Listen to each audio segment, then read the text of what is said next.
Hey everyone, welcome back. This one's not easy to talk about, but it's necessary. We often hear about emotional abuse from men, but the truth is, women can also wield it, not because women are evil or broken, but because pain doesn't have a gender. Today, we're uncovering the quiet side of emotional abuse, the kind that hides behind tears, charm, and good intentions. Let's be real. Emotional abuse doesn't always look like shouting or insults. Sometimes it's the silence, the guilt, the manipulation wrapped in affection. It's "I'm fine" said with punishment in the eyes. It's "you never listen" after hours of one-sided conversations. Abuse from women can be subtle, poetic even, but it still drains the soul. For many men, this is confusing.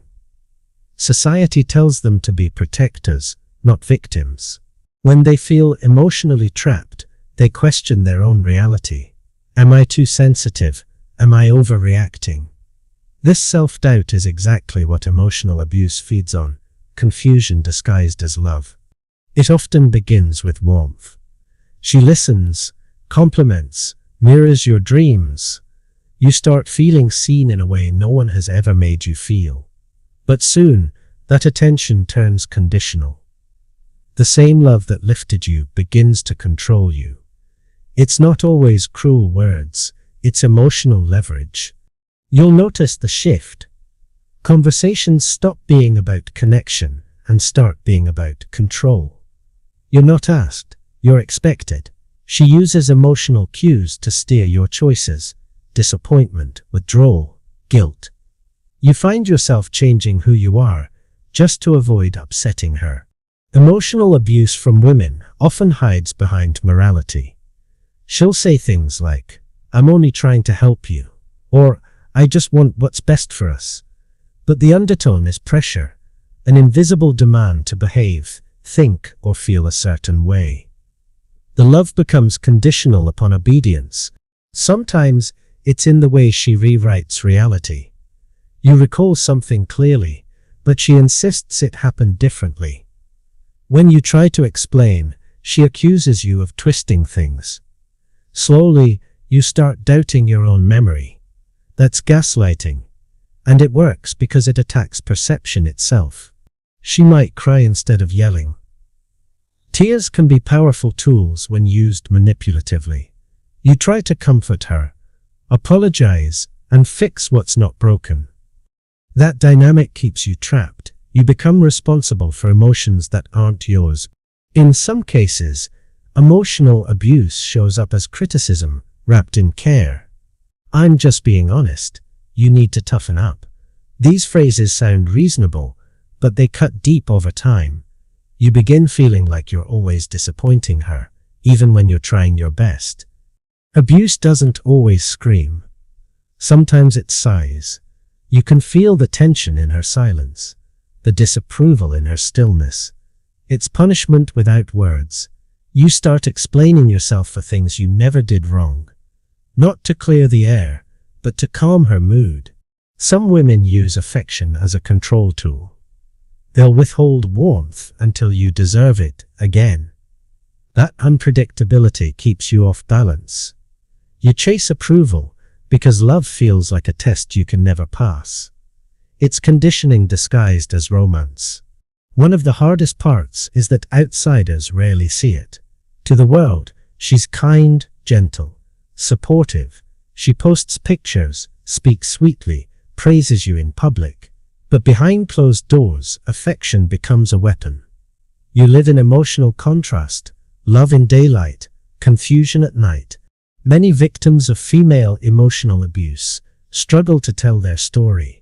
Society doesn't take them seriously. "How can a woman abuse you? You're a man. Just leave." These reactions silence survivors and allow the pattern to continue. The truth is, emotional abuse isn't about gender. It's about power, fear, and control. Some women carry wounds that turn into weapons. When they haven't healed their pain, they project it, controlling others so they don't feel powerless themselves. Empaths are often the ones who fall hardest. They feel responsible for everyone's emotions. When they meet someone who manipulates subtly, they don't see danger, they see someone to save. That compassion becomes the very trap that keeps them there. Emotional abusers thrive in empathy. They know exactly how to trigger guilt, how to make kindness a liability. They say, "You're not the same anymore," or "You've changed." They're right. You're waking up. Awareness always looks like rebellion to those who need control. She might create crises to pull you back in. Emotional emergencies, sudden regrets, or nostalgic messages. It's called intermittent reinforcement. One moment you're her hero, the next her enemy. That emotional roller coaster keeps you addicted to her approval. Over time, you start losing yourself. Your humor dulls. Your energy fades. You second guess every word. That's not love. That's erosion. Real love builds. Emotional abuse dismantles piece by piece. When you finally step back, the fog lifts. You notice how small you've become. You realize that peace feels foreign because you haven't felt it in so long. That awareness hurts, but it's the start of freedom. Some women weaponize insecurity. They'll praise you just enough to keep you close, but criticize you enough to keep you doubting.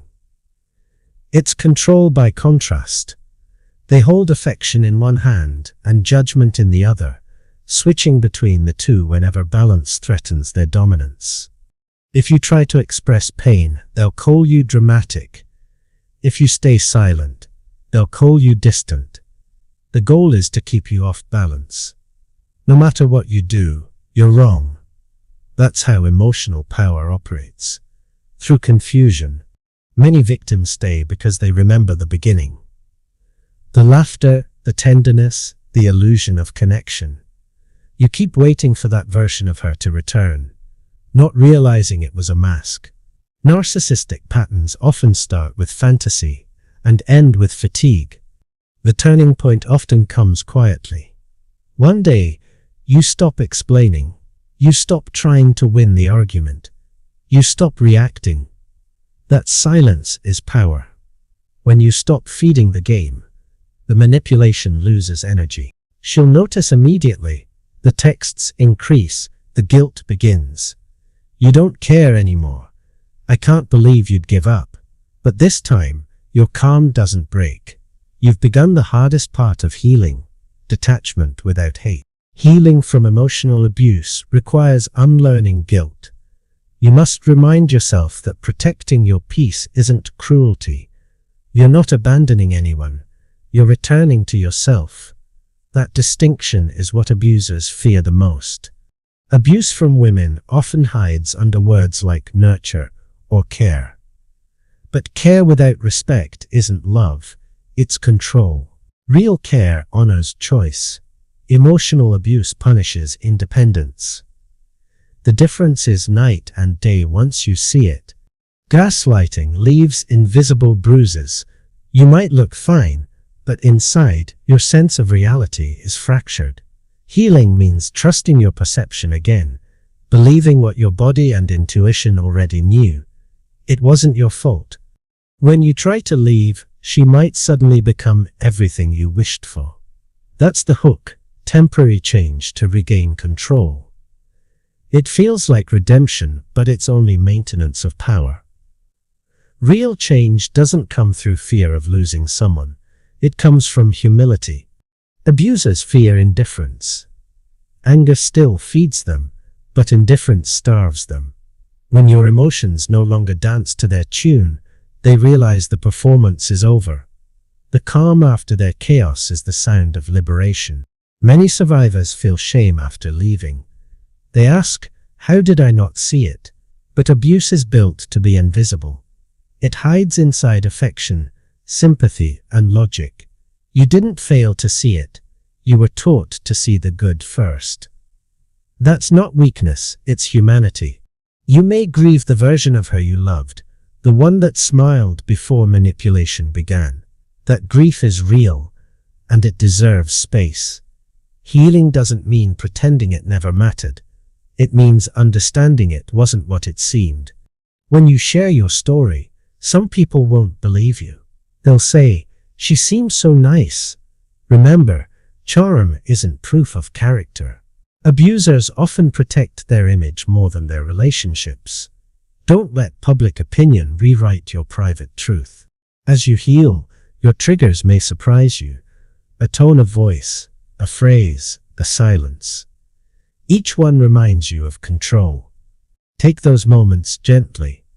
They're not setbacks, they're signals showing where wounds are still tender. Awareness turns triggers into teachers. Men especially need safe spaces to talk about this. Vulnerability doesn't erase strength, it defines it. Telling the truth about emotional abuse doesn't make you weak, it makes you free. Real strength is owning your story. Healing requires relearning love. You must remind yourself that love isn't supposed to hurt, confuse, or silence. Real love doesn't make you anxious, it makes you calm. The heart learns trust again, through consistency, not chaos. Abuse changes how you see yourself. You might feel numb, guarded, or detached. That's your mind protecting you.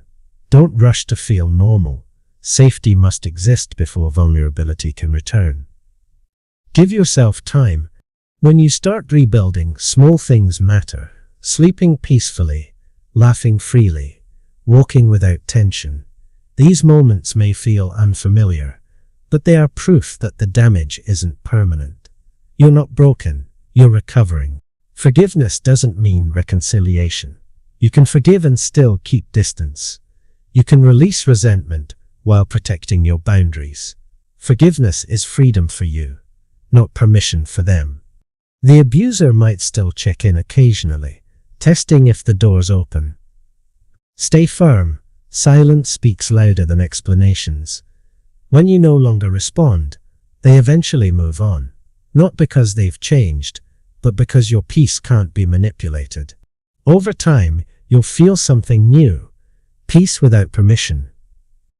You stop needing validation. You no longer define yourself by someone else's moods. That's not coldness, it's self-respect.